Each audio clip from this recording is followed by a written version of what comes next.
여호와께로 돌아오라는 말씀은 모든 선지자를 통하여 하나님께서 주신 말씀입니다. 돌아오라는 말은 이미 이들이 하나님을 떠나 있다는 것이기도 하고요. 근데 돌아온다는 것은 과연 무엇일까? 돌아오기 위해서는 어떻게 해야 하는 것이 돌아오는 것인가? 라는 것을 오늘 본문에서 말씀해 주고 있는데, 돌아오면 하나님은 복을 주실 것을 약속을 하셔요. 근데 그 돌아오는 것이 1절에 보면 너희가 내게로 돌아오려거든 이라고 말씀하면서 가증한 것을 먼저 버려라. 하나님의 목전에서 가증한 것을 버려라. 이 가증한 것은 당연히 우상입니다. 헛된 것들입니다. 이 가증스러운 것을 버릴 때 여호와께로 돌아오게 된다는 거예요. 우리가 왜 욕심이 잉태하면 죄를 낳습니까? 욕심을 여러분 가만히 생각해 보세요. 여러분 마음에 찾아오는 모든 욕심은 내 마음이 하나님께로 향하지 않게 만듭니다. 욕심 때문에 세상을 바라보게 만드는 거예요. 동산 가운데에 있는 선악과, 지난주일 오후에 말씀 묵상했습니다마는 동산 가운데에 있게 하신 선악과 생명나무, 이것은 늘 보이는 거예요. 그런데 왜 그 선악과를 유심히 살펴보면서 보암직도 먹음직도 지혜롭게 할 만큼 탐스럽지도 하게 보았을까라는 것이거든요. 마음이 빼앗겼다는 겁니다.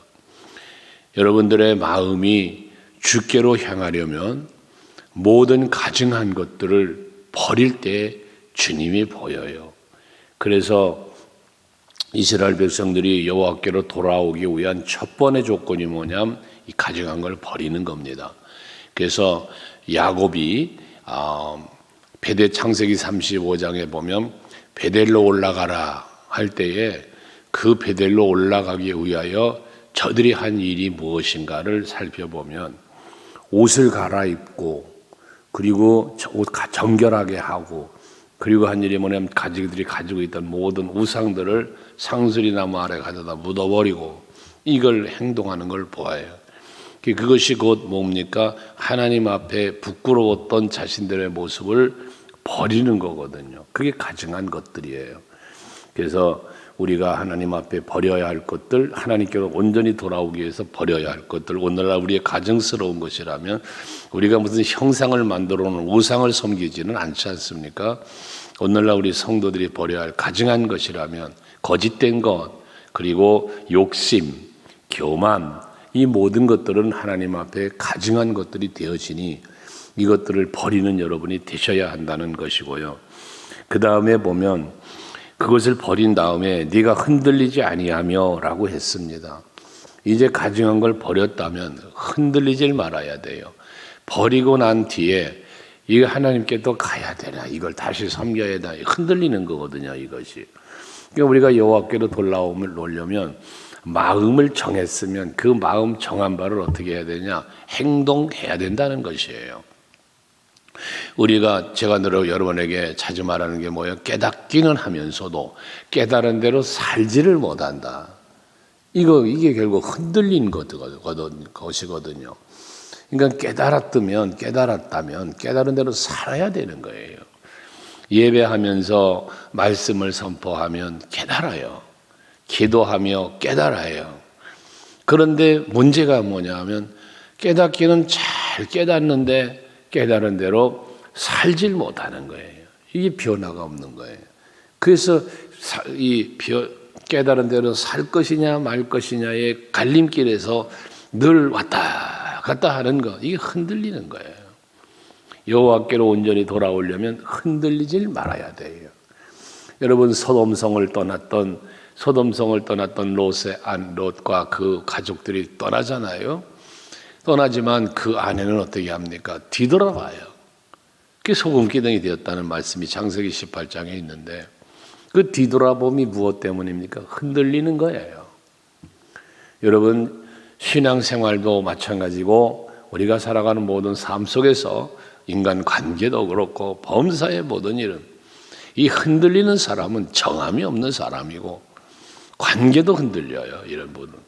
그래서 항상 여러분 마음속에 정한 것 굳게 지키며 살아가는 여러분 되셔야 해요. 고린도서 15장 57절 58절 말씀을 늘 드리죠. 그리스도로 말미암아 이김을 주시는 하나님께 감사하노니 하며 이김을 주셨다잖아요. 그러면 예수 그리스도로 말미암아 그 뭐예요? 믿음으로 말미암아예요. 이기는 거예요, 우리는. 그런데 그 다음에 오는 말씀이 뭡니까? 사랑하는 형제들아, 견실하며 흔들리지 말며이에요. 흔들리질 말아야, 그래야 이 진정한 승리의 길을 가는 거예요. 그러니까 여러분 흔들리지 않는 신앙이 돼야 돼요. 시편 16편 8절은 다윗은 항상 여호와를 내 앞에 모시며 그가 내 오른쪽에 계심으로 내가 뭐에 흔들리지 아니하리로다. 뭐 하는 겁니까? 하나님을 보고 하나님을 의지하기 때문에 흔들리지를 않는다는 거예요. 그러니 우리가 여호와께로 돌아온다면 그 돌아옴이라는 것은 결국 흔들림이 없는 여호와로 만족한, 여호와로 인하여 강건해진 이걸 의미하는 거니까 여러분들이 진정한 여호와께로 돌아온, 이 돌아왔으니 여호와와 동행하는 그런 삶이 살아지기를 원합니다. 2절로 이어지면서는 진실과 정의와 공의로 여호와의 삶을 두고 맹세하면이라고 했어요. 맹세하는 거예요. 예수의 이름을 걸고 맹세하는 거예요. 이게 돌아오는 거예요. 언약은 물론 백성들이 언약을 파기하지만 우리도 때로는 하나님의 말씀대로 살겠노라 다짐하고 서원하고 약속하고 다짐하지만 늘 무너지는 것이 우리의 연약함이기는 하지만 그러나 우리는 하나님 앞에 맹세해야 되는데 이 맹세는 결국 무엇입니까? 자기 자아를 다스리는 거예요. 내 자아를 다스려. 이거 여러분 이 자아를 다스리는 건 매우 중요한 것이거든요. 하나님 앞에 늘 다짐하는 거예요. 하나님 그렇습니다. 내가 꼭 하나님 앞에로 가까이 나아가겠습니다. 흔들리지 않겠습니다. 맹세를 하는 거예요. 다짐을 하는 거예요. 자꾸 되뇌기는 거예요. 그래서 복 있는 사람을 여호와의 말씀을 뭐예요? 주야로 묵상하는 사람이라 그런 거예요. 묵상하면 되는 거예요. 그래서 여러분들이 항상 읊조려야 된다 그래요. 언젠가 그랬죠. 선포하라 그랬죠. 선포하라. 이번 주간에도 집회 갔던 교회에 어느 집사님이 그냥 그 사업을 하고 그렇게 성공해서 넉넉히 잘 살다가 남편이 갑작스럽게 그냥 세상을 떠나고 그러다 보니 사업이 그냥 가문이 가게 무너지고 그래 공황장애에 빠져 우울증 빠져가지고 그 고생하는 집사님을 봤어요. 그 집회 중에 막 다운되고 그 몸을 가누지 못하고 막 이러는 분을 봤는데 하나님 앞에 기도하면서 그에게 제가 예수님 때문에 덕분에 행복합니다. 이 스티커를 주고 왔어요. 집사님이 이 스티커를 늘 보고 살아라. 그 무엇 때문에가 아니라 예수님 덕분에 행복해질 수 있길 바란다고 축복기도 해주고 입술로 선포해라. 나는 예수님 때문에 행복한 사람이라고 선포해라. 그 둘째 날 시간에 새벽 시간에 그랬는데 그러고 난 다음부터 시간부터는 얼굴이 얼마나 밝아졌는가 몰라요. 그러면서 열심히 살겠노라고 그래 축복기도 해주고 그리고는 왔는데 여러분 우리가 스스로가 자꾸 읊조려야 돼요. 자꾸 여러분 자기 자신에게 선포하는 거예요. 제가 얘기했죠. 내가 말하는 것은 내가 먼저 듣는다고. 다른 사람이 듣기 전에 내가 먼저 듣는 거예요. 말하기 전에 생각하면서 내 마음이 듣고 입으로 쏟아내면서 내 귀가 듣고 그러는 거예요. 그러니까 항상 여러분들 읊조리셔야 돼요. 나는 예수님 덕분에 행복한 사람이라고. 나는 행복한 사람이라고. 그러고 나는 하나님의 말씀 안에 살 것이라고. 나는 하나님께로 가까이 나아가는 삶을, 하나님과 동행하는 삶을 살 것이라고 늘 메아려야 되는 거예요. 여러분 노아가 온 세상의 죄악으로 가득한 세상을 살 때에 그가 어떻게 믿음을 지키면서 어떻게 하나님과 동행하는 삶을 살았겠습니까? 당대의 의인이라 완전한 자라는 소리를 들을 수 있었겠습니까? 얼마나 스스로가 스스로를 다짐했겠습니까? 스스로의 믿음을 지키고 하나님과 동행하기 위한 그의 노력과 그의 애씀이 얼마나 강했겠는가를 한번 생각해 보십시오. 사도 바울이 여러분 수없이 매를 맞고 감옥에 갇히고 죽임을 당할 때까지 오직 예수, 예수, 예수만 외치며 살았었던 이유가 무엇일까요? 감옥에 갇혀 착고가 채해졌는데도 찬송을 할 정도의 그 심령이 어떻게 해서 이루어졌을까요? 늘상 그 마음에 묵상하는 거예요. 늘상 그 안에 예수를 바라보는 거죠. 생각하는 데서 비롯된 것입니다. 그냥 되는 건 없습니다. 목회를 하면서도 여러분 마찬가지고요. 여러분들 신앙생활에서 마찬가지입니다. 자꾸 예수를 바라보셔야 합니다. 사람 보고 세상 보고 하다 보면 시험만 몰려옵니다. 마음이 괴로워집니다. 시험 들게 돼 있어요.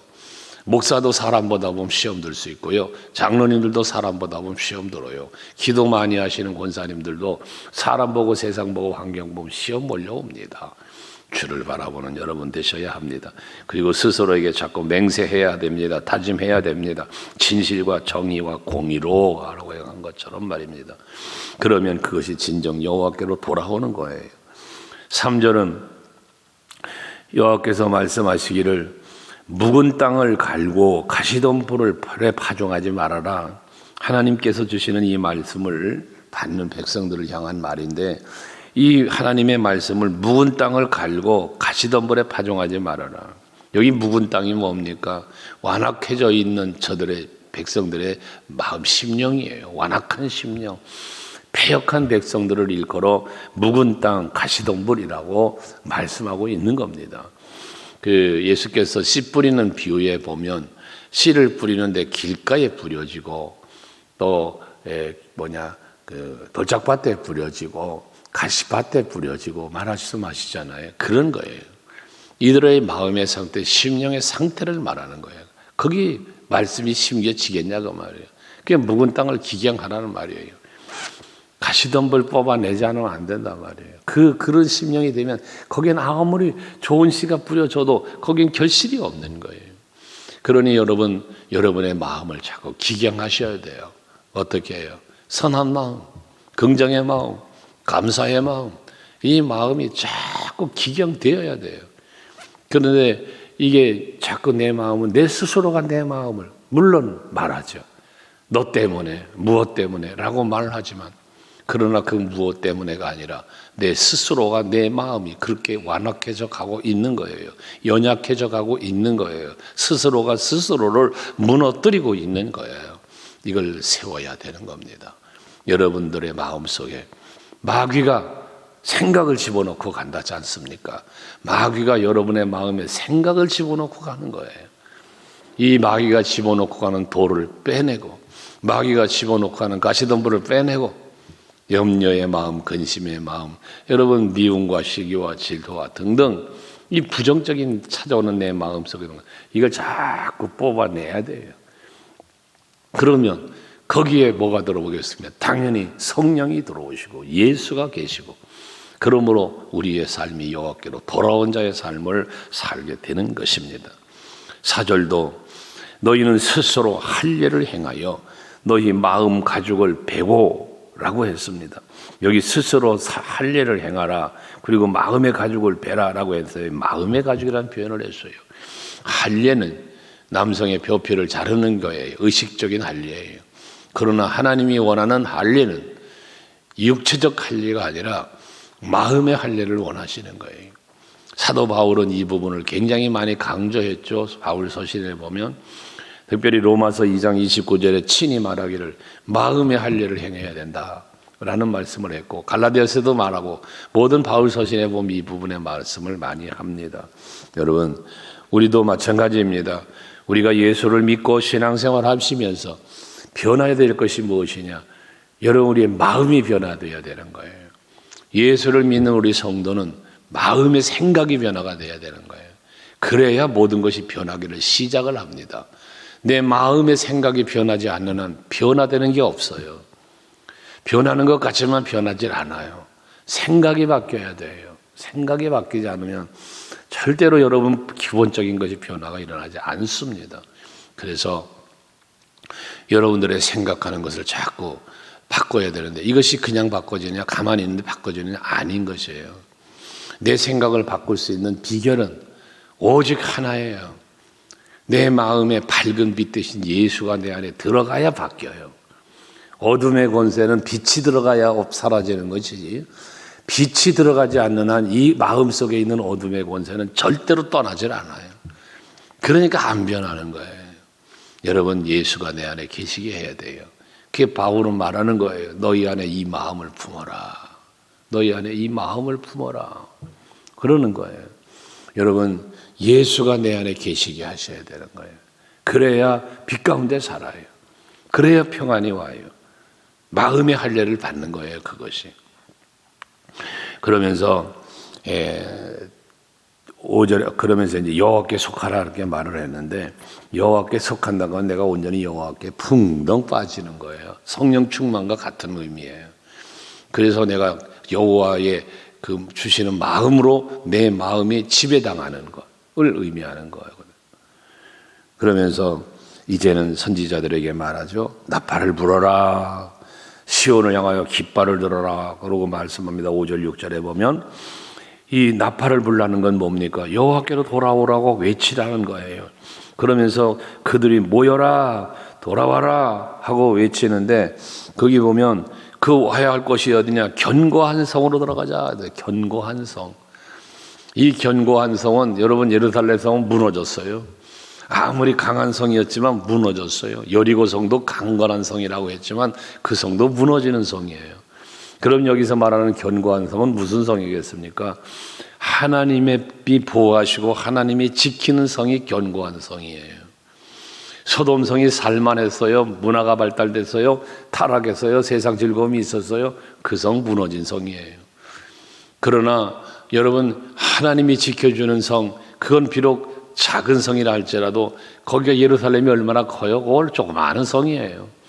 그런데 하나님이 지켜주는 곳이 되어 그 성이 여러분 견고한 성이 되는 거예요. 시온을 향하여 깃발을 세워라, 도피해라, 지체하지 말아라 라고 말씀을 하면서 속히 하나님께로 돌아올 것을 명령하고 계시는 겁니다. 왜?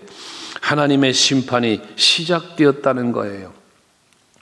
7절에 보면 그랬죠. 네 땅을 황폐하게 하려고 이미 그의 초소를 떠났은즉 그랬어요.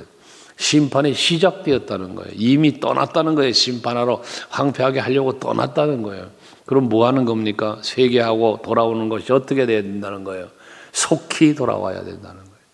머뭇거리지 말라는 거예요. 즉시 돌아와야 된다는 거예요. 여러분, 다음부터, 내일부터, 내년부터 여러분 이 다음으로 미루고 내일로 미루는 여러분들의 생각은 빨리 버려야 됩니다. 지금 당장 버려야 하고요. 지금 당장 돌아와야 되는 거예요. 왜? 주님 오실 날이 언제인지 모르고 주님 만날 날이 언제인지 모르기 때문에 그런 것입니다. 어제도 어느 분하고 전화 통화로 몸이 불편해서 전화로라도 말씀 듣고 기도받고 싶다고 해서 병상에서 위독해서 얼마 살지 못한다고 하는 분을 위해서 말씀을 전해주고 전화로 기도를 해준 적이 있습니다. 그렇습니다. 여러분, 우리는 언제 어느 때 침상에 던져질지 모르는 거잖아요. 하나님의 앞으로 우리가 나아가고 돌아가고 하나님과 함께 해야 될 것은 지금입니다. 다음부터 아닙니다. 돈 번 다음부터 아닙니다. 여러분, 지금입니다. 항상 하나님 앞에 속히 돌아오는 여러분 되셔야 합니다. 8절도 말하죠. 이로 말미암아 너희는 굵은 배를 두르고 애곡하라 그랬습니다.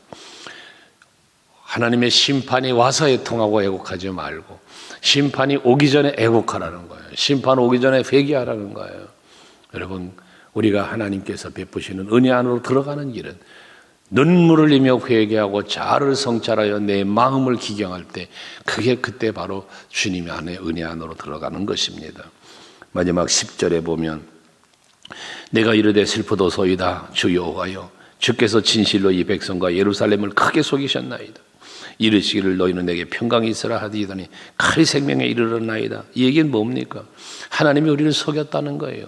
하나님 우리에게 평강 주신다고 그러더니 어떻게 이렇게 심판합니까? 이 얘기거든요. 그러면 여러분 생각해 보십시오.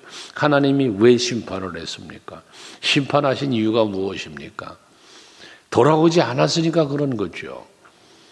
마음을 기경하고 하나님을 영접하지 않았기 때문인 것이죠. 하나님이 속였습니까? 아니죠. 자신들이 돌아오지 않은 거죠.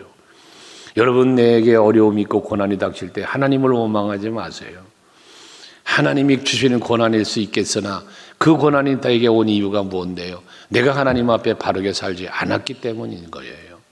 그러니 헤아려 항상 내가 하나님 보시기에 얼마나 합당하게 살고 있는가, 내 생각이, 내 입술의 말이, 나의 삶의 행위가 어떤가 살펴보셔야 돼요. 그 가운데 가장 살펴봐야 할 것은 내 안에는 욕심은 없는지, 나는 교만하지 않은지. 왜? 성경이 말하는 우리들에게 고난과 패망은 거의 두 가지니까, 욕심의 결과가 망하는 거고 교만이 망하는 거니까요. 이 두 가지를 늘 살펴보아야 되는 거예요. 그때 그리고 버릴 것 버리고 마음의 변화를 일으키고 삶의 변화를 일으킬 때 하나님께서 이제 복 주시는 걸 체험하게 되는 거거든요. 근데 그걸 못하면 어떻게 돼? 하나님 복 주시되더니 이게 뭡니까? 하나님이 잘못 아니라고요. 내 잘못이죠. 항상 여러분들 힘들고 어려울 때는 자기를 성찰 먼저 해야 돼요. 내 자아 성찰을 먼저 하면서 그 다음 하나님의 뜻이 어디에 있는가를 살펴볼 때 하나님의 놀라운 역사를, 은총이 여러분 삶의 현장에 임하게 될 것입니다. 오늘도 하루 하나님의 역사하시고 도우시는 놀라운 은총, 예비된 복이 여러분에게 임하도록 이 아침에 기도하시며 여러분의 마음을 기경하십시오.